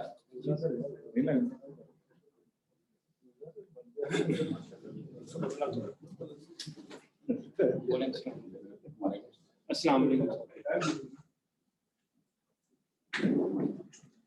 अस्सलाम वालेकुम। I am Mohammad Naveed, business development executive e content ERP solution software house Lahore. मैंने ACCA qualified and now I have been shifted to Gujranwala, especially from Lahore. बात करें आप ज़्यादा सर्कल कंफर्टेबल उर्दू में बताएं कि आप कितने दिन के लिए कहाँ पे बैठे कोई हो? शक नहीं है। बेसिकली जुया साहब ने मेरा ट्रांसफ़र किया है लाहौर से गुजरांवाला अप्रोक्सीमेटली फॉर 2 वीक्स, ठीक है। इसमें अगर आपकी बिजनेस नीड से रेलेवेंट कोई भी चीज़ है जो आप पूछना चाहते हैं तो वो पूछ सकते हैं, ठीक है। चैम्बर में स्टे करेंगे जिनका यहाँ पे हम कॉन्टैक्ट डिटेल एस्टैब्लिश कर देंगे। Thank you. iCloud कौन सा बेहतर है जी? iCloud इसमें क्या मतलब उसमें डायनामाइज करेगा जो थोड़ा बहुत किसी को है तो वो हमने ये जो सॉफ्टवेयर है इसकी होस्टिंग Amazon के सर्वर पे, Amazon encrypted server facilities, hosting server facilities देती है।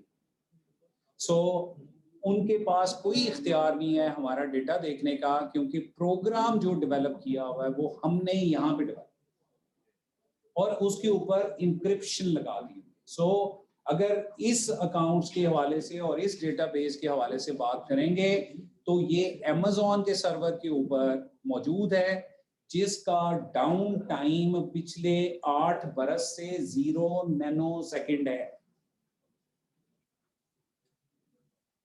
सो अगर आपका इंटरनेट का कनेक्शन अलाइव है तो आप अपने डेटा को एक्सेस कर सकते हैं। ये पाकिस्तान में होस्टेड नहीं है, आउटसाइड है, इनक्रिप्टेड है, इस डेटा को हम भी नहीं दे सकते। हम सिर्फ आपके यूजर नेम का पासवर्ड एडजस्ट कर सकते हैं, जिस तरह आप गूगल का पासवर्ड भूल जाए तो उनसे आप कहते हैं तो एडजस्ट कर सकते हैं। सो डेटा हम नहीं दे सकते। Amazon आप ये रिकमेंड कर रहे हैं? हम नहीं सर, मैं रिकमेंड नहीं कर रहा, मैं ये बता रहा हूँ कि ये वाला सॉफ्टवेयर जो है उस पे है। अगर इस और किसी ने कोई करना हो, हायरिंग करनी हो तो iCloud कौन सा है iCloud? सर वो क्लाउड के लिए मेरा ख्याल है कि ये जोया से आप इनसे अलहदा से सवाल कर लीजिए। जोया, ये हसनैन बल्कि खड़ा होना है, हसनैन यार चेहरा दिखाना होगा, हसनैन से पूछ लीजिए, ये बहुत सियाना छोटे-मोटे आदमी है। लेवल पे अगर स्टार्टअप किसी ने करना हो, iCloud का ट्राई करना हो तो कौन सा iCloud सिस्टम जो है ना वो डिपेंड करता है, आपके पास मार्केट में बहुत ज्यादा क्लाउड के रिसोर्सेज अवेलेबल जी हैं। मैं ये भी इसीलिए अगर आपके पास टेस्टेड कौन सा? जवाब दो यार, एक नाम तुमने पहले किसका iCloud एप्पल का ही है ना? कोई नाम भी भी नहीं मतलब अगर हम इसको कहते हैं इसमें iCloud का हम यूज करें, iCloud जो है ना वो स्पेसिफिकली iPhone का ही है, मतलब बेसिकली के लिए नहीं है वो। Data storage के लिए कौन सा? मैं बताता हूँ। क्लाउड ही सबसे बेस्ट है। Google Drive है। क्लाउड में स्टोरेज के लिए ना 2-3 एप्लीकेशंस हैं। गूगल ड्राइव है, गूगल की बड़ी अच्छी ड्राइव है, उसके बाद ड्रॉपबॉक्स है, उसके बाद एवरनोट भी शायद है, वन ड्राइव है और एप्पल की, ये 4 है बेसिकली। चलो ये ऑथेंटिक है, आपकी कंफर्ट है कि यूजर फ्रेंडली कौन सा लगता है। Amazon भी कर रहा है। Amazon भी कर रहा है। Amazon अपने कॉर्पोरेट का कर रहा है, जो हमारे जैसे कंज्यूमर है कि हम कहते हैं कि हमने अपनी सारी तस्वीरें उस पर डालनी है, वो गूगल ड्राइव पे अपना सारा एक्सेल की फाइल्स अपनी सारी गूगल ड्राइव पे डाल दें, या iCloud पे भी डाल सकते हैं। एप्पल की आईडी बनाएं, iCloud पे डाल दें, स्टोरेज आप खरीद लें, या ड्रॉपबॉक्स है, तो ये 2-3 और इस तरह की एप्लीकेशन है। जो सर्वर की जरूरत नहीं है। नहीं, उसके लिए सर्वर नहीं होता, वो तो आप इसके लिए आपको किसी चीज की जरूरत नहीं है। सो आपने कोई डेटा कहीं होस्ट ही नहीं करना, आपका ये काम हुआ पड़ा है। आप कॉस्ट कितनी सेव कर सकते हैं सॉफ्टवेयर सर कॉस्ट के हवाले से मैं आपको बता दूं कि एग्जिस्टिंग कॉस्ट तो कम हो सकती है सॉफ्टवेयर इम्प्लीमेंट करने से? जी एग्जिस्टिंग कंपनीज की कॉस्ट सर, मैंने जो एवरेज किया है हमारे 90 क्लाइंट्स हैं कमोबेश, तो हमारी 50% की 15% की एवरेज सेविंग नजर आई। ये आपके 8 मॉड्यूल हैं। ये नहीं 10 मॉड्यूल है, लेकिन मैं आपसे ये कह रहा हूँ कि किसी भी ERP को परचेज करते हुए, कंपैरिजन करते हुए ये 8 मॉड्यूल्स आपने जरूर दे। मेरा भी एक क्वेश्चन ये है कि 8 मॉड्यूल की कोई बजटरी लोगों को ये कोई कॉस्ट भी जरा थोड़ी सी मतलब और ये कोई स्पेशल सेशन के हवाले से कोई इंट्रोडक्टरी जो अगर पहले इस सेशन के रेफरेंस के गुजराना में आपके पास वो आता है तो क्या स्पेशल डिस्काउंट आप ऑफर करते हैं? हम जी जो हमारी रैक कॉस्ट है हम उसका 20% ऑफ करते हैं। नहीं, वो रैक कॉस्ट क्या है, मतलब बेसिक कॉस्ट क्या है 8 सर मैं उसको इसलिए यहाँ पे कोट नहीं करना चाह रहा कि किसी का टर्नओवर अगर 10 मिलियन मंथली है और किसी का टर्नओवर अगर 100 मिलियन मंथली है, किसी की ट्रांजैक्शंस 500 है, किसी की 3000 है, तो इसकी इम्प्लीकेशन डिफरेंट है। लिहाजा सेम कॉस्ट कभी भी कोई ERB आपको नहीं। लेकिन आप जो लेकिन वो फिर लेकिन अगर 20% ऑफ डिस्काउंट आप इसको ऑफर कर रहे हैं तो मुझे क्या पता चलेगा कि मुझे 20% डिस्काउंट की मार्केट तो खुली है ना सर, आप कंपेयर कर सकते हैं। दूसरे लफ्ज़ों में ये कह रहे हैं ना कि कॉर्पोरेट आसान लफ्ज़ों में ये बात आ गई special corporate special special very special. Usman Tariq साहब ने कुछ बात माइक ले लें प्लीज। जहाँ पे इंटरनेट के इश्यूज हैं कुछ इस तरह मतलब अब छोटे एरियाज हैं जहाँ पे इंटरनेट के इशू होगा उधर क्लाउड क्या करेगा फिर? सर वहाँ पे हमने इसके अंदर एक मैकेनिज्म रखा हुआ है, आपने ट्रांजैक्शंस लोड की हैं, वो ट्रांजैक्शंस लोड हो जाएंगी, जो ही उसको इंटरनेट की कनेक्टिविटी मिलेगी, चाहे उसको थोड़ी देर के लिए मिले, चूंकि इंक्रिप्टेड डेटा होता है और सिंपल डेटा होता है, इस वजह से वो 5-7 मिनट में उसको सिंक्रोनाइज है। इसमें मैन्युफैक्चरिंग का तो उसमें मैन्युफैक्चरिंग का मॉड्यूल मौजूद है। असेंबली का प्रोडक्शन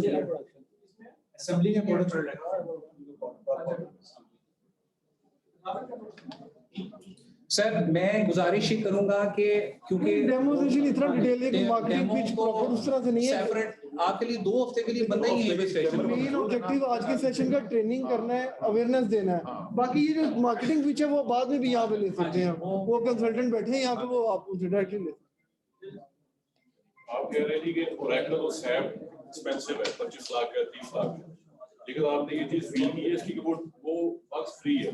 अब कोई भी सॉफ्टवेयर ऑलरेडी मेरा रिटेल बिजनेस लाइक है, तो वो रिटेल बिजनेस में लाइक हम कोई शू इंपोर्ट करके आगे हम सेल कर रहे हैं, तो इसमें रिटेल सेल में नंबर ऑफ ट्रांजैक्शन बहुत ज्यादा है। उसके अंदर नॉर्मल जो सॉफ्टवेयर है उसमें हमारे पास बग्स बहुत ज्यादा है, साइजेस का इशू आ रहा है और दीगर ट्रांजैक्शन से रिटर्न की बहुत ज्यादा प्रॉब्लम्स आ रही हैं। लेकिन ये जो सैप है या ओरेकल है, इसमें कम से कम ये चीज है कि हमारे पास बग्स फ्री है। आप देख लें जितने भी एडिडास, नाइकी या आउटलेट कोई भी ब्रांड है जिसकी रिटेल ट्रांजैक्शन ज्यादा है, वो सारा इसमें बेस का है। तो क्या ये आपका सॉफ्टवेयर इसकी कोई रिप्लेसमेंट हमें दे सकता है या बग्स फ्री की क्या आपके पास इसकी? सबसे पहली बात, ये मिथ है आपके जहन में कि कोई सॉफ्टवेयर बग फ्री है। आपको ये बावर कराया जाता है कि ये अमेरिका से लिहाजा बग फ्री है। अगर बग फ्री होता तो उनको पैचेस ना देने पड़ते और अपग्रेड्स ना देने। आपने कोई बग इनकाउंटर नहीं किया तो इसका ये मतलब नहीं है कि सॉफ्टवेयर बग फ्री है। दुनिया का कोई सॉफ्टवेयर ऐसा एग्जिस्ट नहीं करता जो बग फ्री है, पहली बात। हाँ जी, उनके कुछ मॉड्यूल्स इतने अरसे से डेवलप हुए हैं कि वो ब्रश अप होके उस मैच्योरिटी पे पहुंच चुके हैं। ये आपने बिल्कुल मुनासिब बात की है कि उनकी एक रिलायबिलिटी मौजूद है। दुरुस्त हो गई बात। ओरेकल और सैप की हिंड साइड सबसे बड़ी ये है कि इसकी ई कॉमर्स की इंटीग्रेशन एग्जिस्ट ही नहीं करती। मेरे पास मसलन मेरे पास सना सफीना है, उनके पास सैप चल रहा है। मेरे पास निशात आया, उनके पास सैप चल रहा है। मेरे पास आइडियाज आया, उनके पास सैप चल रहा है। कोई विजिबिलिटी नहीं है ई कॉमर्स पे। कंप्लीट सोल्यूशन हमें अल्केमेटिव की पार्टनरशिप से लेना पड़ा है ई कॉमर्स का, क्योंकि वो नहीं। अब उसकी एडिशनल कॉस्ट देखिए कहाँ पे चली गई है। जो एडिशनल कॉस्ट उन्होंने दी है वो सैप के सॉफ्टवेयर से कहीं ज्यादा है। ई अकाउंटेंट की नेचुरल अल्केमेटिव के साथ पार्टनरशिप है, e commerce platform same integrate हो जाएगा। यानी आपने अगर इस पे इन्वेंट्री रखी हुई है, वही इन्वेंट्री आपकी ई कॉमर्स की मॉड्यूल के ऊपर उसी वक्त लाइव नजर आए और ऑर्डरिंग भी नजर आए। तो बाकी रही बात के बग्स की, सर अकाउंटिंग और उसकी डेवलपमेंट एज ए कोडिंग इतनी रिफाइन हो चुकी है कि उसमें बग्स नहीं आते। कोई भी चीज परफेक्ट नहीं है, लेकिन मेरा मानना है कि जो ये इनकी सर्विसेज या इनकी प्रॉम्प्ट रिस्पांस या इनके सॉफ्टवेयर हद तक मैच्योर हो चुके हैं कि हमारे पास बग्स बहुत ज्यादा कम आते हैं। इसमें नहीं है, इसके अकाउंटिंग के मॉड्यूल से लेके basic module, sales management, procurement, inventory और असेंबलिंग में बग्स एलिमिनेट हो चुके। बेसिकली सॉफ्टवेयर कोई भी होता है ना, जब तक आपकी मैनेजमेंट की, ओनर्स की अपनी इन्वॉल्वमेंट नहीं है ना उसमें, ये सिंपल सा इसका टर्म यूज होती है, गार्बेज इन गार्बेज आउट। मतलब जितना मर्जी महंगा सॉफ्टवेयर खरीद ले, एसएपी ने आके या ओरेकल ने आके काम नहीं करना, काम फिर भी हम नहीं करना है अगर हम अपने चेक नहीं कर रहे हैं। देखिए हमारे अपने बच्चे से ज्यादा फर्माबरदार या नेक कौन होता है? अगर हम अपने बच्चे को भी चेक करना छोड़ देंगे ना तो वो भी खराब हो जाएगा। तो इसी तरह हमारी सेल्स टीम है, इसी तरह हमारा सॉफ्टवेयर है। तो हम अपने सॉफ्टवेयर को अगर इनपुट नहीं देंगे, सही तरह चेक नहीं करेंगे, अपडेट नहीं करेंगे, ये एक ऑनगोइंग एक आपकी है। उनकी क्वेश्चन सिर्फ यही था कि आपने क्या इतना रिफॉर्म कर लिया है कि उसमें बग नहीं आएंगे। सर ये जो 10 मॉड्यूल्स आपके सामने पेश किए जा रहे हैं, जो 10 मॉड्यूल्स पेश किए जा रहे हैं उसके बग्स एलिमिनेट हो चुके हैं, उनकी तैयारी मुकम्मल हुए 3 बरस हो चुके। बहुत अच्छा। चले sir, thank you very much. बड़ा जबरदस्त सेशन रहा सिद्धार्थ साहब, आपके आने का शुक्रिया। आपका शुक्रिया जी, शुक्रिया आपका सुनने का ऑडियंस रही है। और चैम्बर का फोरम इसीलिए होता है कि जी बिजनेस कम्युनिटी को जो उनके बिजनेस डेवलपमेंट के हवाले से हेल्प आउट कर सके तो बिजनेस में कुछ हेल्प आउट करें। तो थैंक यू वेरी मच सबका आने का। ये मेरे कार्ड्स हैं, किसी को चाहिए वो ले।